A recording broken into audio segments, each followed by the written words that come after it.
Do not tell me to calm down. 5 words. Stephen Horsford didn't shout them at first. He didn't need to. He said them the way a man speaks when he has been pushed exactly one step too far. Steady, controlled, and then in the next breath, completely uncontrollable. Because what happened in that hearing room wasn't a political argument. It wasn't a performance for cameras.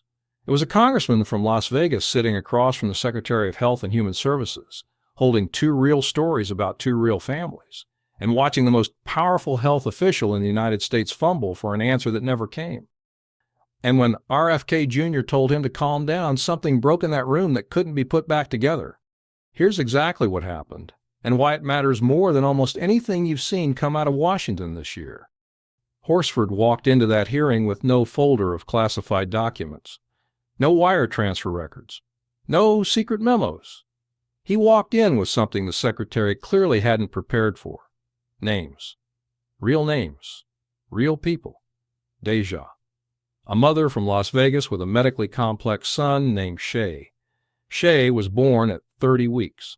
He spent 3 months in the NICU. He came home on an oxygen tube and a feeding tube. A tube he still depends on today to survive. Every nurse, every specialist, every piece of equipment keeping that child alive is covered by Medicaid. Without it, his family faces costs so high they are simply inaccessible, not difficult, not challenging. Inaccessible, the word Horsford used, the word that means the door is closed. Then he named Richard, a constituent who watched his marketplace premiums jump $1,700 a month at the start of this year. Not $1,700 total, $1,700 more every single month. Richard told Horsford that he and his wife are effectively out of the economy. They don't go to restaurants. There is no discretionary spending. There is nothing left after they make sure he can still access care. That was the foundation Horsford built before he asked a single question. And the question itself was not complicated. It was not a trap. It was not partisan theater. It was the most basic question you can ask the Secretary of Health and Human Services. What are you doing right now to lower premiums and protect coverage for families like Deja's and Richard's? Simple. Direct. The answer should have taken 30 seconds. It didn't come. RFK Jr. started with Medicaid. He said there are no cuts to Medicaid. Horsford interrupted him immediately. That is not what I asked you. He reclaimed the question. He asked again, what are you doing right now? What are your priorities? Kennedy shifted. He mentioned the lowest drug prices in history. He started talking about MFN, about implementation, about things happening within the agency. Horsford pressed again. How does that address coverage? Kennedy pivoted again. He started talking about President Trump, about things happening right now. Horsford cut him off a 3rd time. What are you doing? Reclaiming my time. I'm asking about tangible actions and results. This is the moment that revealed everything, because a secretary who had real answers would have had them. You don't run the Department of Health and Human Services without knowing exactly what your department is doing on premiums and coverage. Those are not obscure policy questions. Those are the 2 most fundamental metrics of your job, cost and coverage. If you cannot answer them in a congressional hearing, either you don't know the answers or you don't want to say them out loud. Neither option is acceptable when Shay is on a feeding tube and Richard can't go to dinner. But Horsford wasn't finished. He shifted to prevention. He said he agreed with the goal of moving from a sick care system to a true health care system. Prevention starts with basics: clean air, clean water, reducing exposure to toxins. And then he asked about something that had been circulating in reports: EPA rollbacks, protections against heavy metals in drinking water, arsenic, lead, mercury, chromium, toxins linked to cancer, heart disease, stroke, and permanent brain damage in children. One question: were you consulted on those efforts to roll back those EPA protections? Yes or no? Kennedy said no. He said he hadn't been consulted. Then he immediately tried to redirect to a long list of things his department was doing on insurance premiums. Horsford pressed, have you aligned your goals with the EPA reforms? Is your department coordinating on protections that affect people's health? And Kennedy said something that stopped the room. He said he couldn't answer those questions because it wasn't his agency. His department didn't coordinate with the EPA. Let that settle for a moment.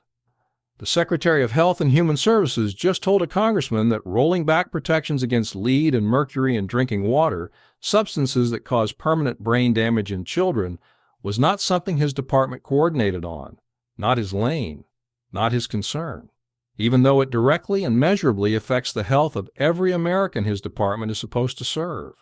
Horsford's response was simple.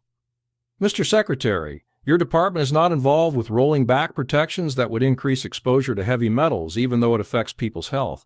Is that what you're telling me? You don't coordinate? And that is when Kennedy said it. Calm down, Congressman. The room shifted. Not in the way a room shifts when someone makes a good point. In the way a room shifts when something crosses a line. A staffer behind Horsford visibly stilled. A reporter in the gallery stopped typing mid-sentence.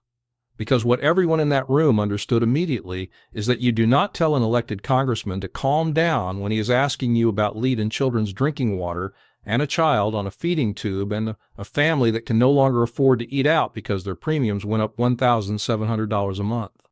You do not tell him to calm down. Horsford's response was immediate. Do not tell me to calm down. Healthcare is personal to my constituents like Deja and Richard. Do not tell me to calm down. Healthcare is real.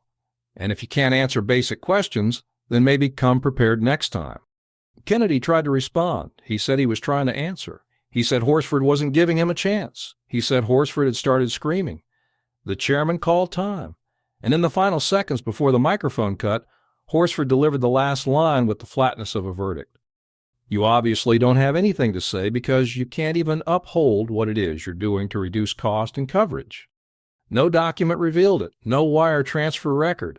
No classified memo with a red stripe across the top. Just a secretary who couldn't answer the two most basic questions about his own department. Just two names. Deja, Richard. Just a child on a feeding tube and a family that stopped going to restaurants. And a 5-word response that confirmed everything the congressman had been building toward from the moment he walked in. Do not tell me to calm down. Because the people watching that hearing from Las Vegas, the ones who couldn't get into the majority's field hearing last year because it was closed to the public, the ones who watched a paid actor take their seat, they weren't calm either. They hadn't been calm for months. They were living the real-life consequences of every deflection, every pivot, every long list of things that never quite answered the question. And today they watched their congressman ask the question one more time, and watched the most powerful health official in the country tell him to calm down instead of answering it. The clip spread before the hearing ended, not the whole exchange. Just 5 words. Do not tell me to calm down. Because sometimes the most devastating moment in a hearing isn't the document. It's the instruction that finally reveals what the official thinks of the people asking. And here is what nobody is saying out loud, but everyone watching understood. When a cabinet secretary tells a congressman to calm down, he is not talking to the congressman. He is talking to everyone the congressman represents. He is talking to Deja sitting at home watching her son breathe through a tube.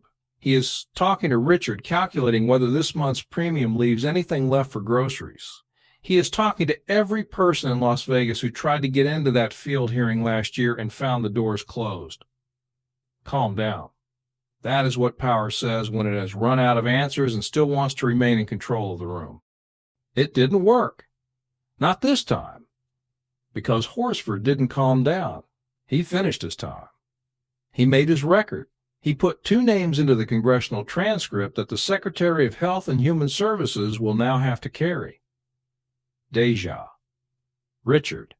Names attached to real consequences that no pivot to drug pricing statistics can erase. The hearing moved on. Other members took their turns. But the exchange was already everywhere.